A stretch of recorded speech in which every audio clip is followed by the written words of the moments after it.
आज का क्वेश्चन एक शॉर्ट हिस्ट्री नोट का है। हमें ग्रीक वॉर ऑफ इंडिपेंडेंस पर एक क्लियर, वेल स्ट्रक्चर्ड नोट लिखना है जिसमें बैकग्राउंड, कॉजेज, मेजर इवेंट्स और रिजल्ट्स कवर हो जाए। नोट लिखते टाइम सबसे पहले हम कॉन्टेक्स्ट सेट करते हैं। स्टूडेंट को समझ आना चाहिए कि ग्रीस किस कंट्रोल में था और इंडिपेंडेंस का मतलब यहाँ क्या है। ग्रीक वॉर ऑफ इंडिपेंडेंस एक नेशनल लिबरेशन स्ट्रगल थी जो 1821 में स्टार्ट हुई। ग्रीस उस टाइम ऑटोमन एम्पायर के अंडर था और ग्रीक्स अपनी पॉलिटिकल फ्रीडम और कल्चरल रिलीजियस आइडेंटिटी को प्रोटेक्ट करना चाहते थे। इस मूवमेंट को ग्रीक रेवोल्यूशन भी बोला जाता है। अब हम कॉजेज पर आते हैं क्योंकि वही बताते हैं कि रिबेलियन अचानक नहीं होता। कॉजेज में पॉलिटिकल ऑप्रेशन, इकोनॉमिक प्रेशर और नेशनलिज्म का राइज बहुत इंपॉर्टेंट होता है। इस स्ट्रगल के कुछ मेजर रीजंस थे। ऑटोमन एडमिनिस्ट्रेशन में ग्रीक्स को हेवी टैक्सेशन और लिमिटेड पॉलिटिकल राइट्स फेस करने पड़ते थे। यूरोप में फ्रेंच रेवोल्यूशन के बाद नेशनलिज्म और लिबर्टी के आइडिया स्प्रेड हो रहे थे जो ग्रीक्स को इंस्पायर कर रहे थे। साथ ही एजुकेटेड ग्रीक डायस्पोरा और सीक्रेट सोसाइटीज ने ऑर्गेनाइज्ड प्लानिंग की।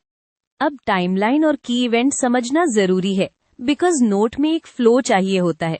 हम स्टार्ट, मेजर टर्निंग पॉइंट्स और डिसाइसिव बैटल्स को सिंपल वे में मेंशन करेंगे।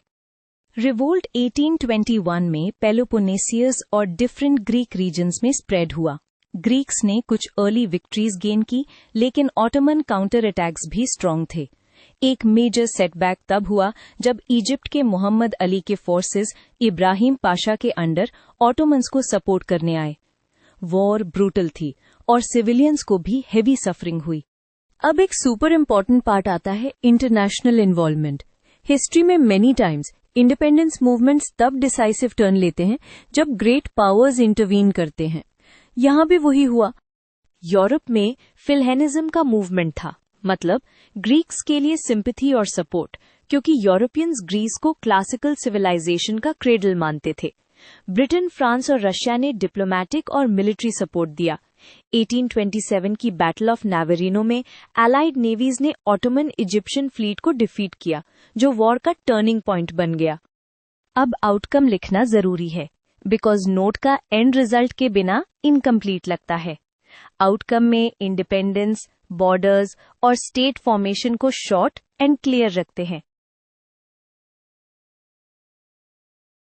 फाइनली ग्रीस को इंटरनेशनल रिकॉग्निशन मिलती है। 1830 में ग्रीस को इंडिपेंडेंट स्टेट के रूप में एक्सेप्ट किया गया और लेटर अग्रीमेंट से बाउंड्रीज फाइनलाइज हुई।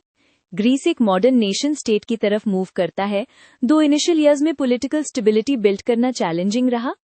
लास्ट में इम्पैक्ट लिख के नोट को स्ट्रॉन्ग क्लोज देते हैं। ये बताता है कि इस इवेंट की इंपॉर्टेंस सिर्फ ग्रीस तक लिमिटेड नहीं थी, बल्कि यूरोप और बाल्कन्स में भी रिपल इफेक्ट हुआ। ग्रीक इंडिपेंडेंस ने बाल्कन रीजन में फ्यूचर नेशनलिस्ट मूवमेंट्स को इंस्पायर किया और ऑटोमन एम्पायर की वीकनिंग का एक सिग्नल भी बना। यूरोप में नेशनलिज्म और ह्यूमैनिटेरियन इंटरवेंशन के डिबेट्स को भी बूस्ट मिला। इसीलिए ग्रीक वॉर ऑफ इंडिपेंडेंस को 19th सेंचुरी के मेजर नेशनलिस्ट स्ट्रगल्स में काउंट किया जाता है।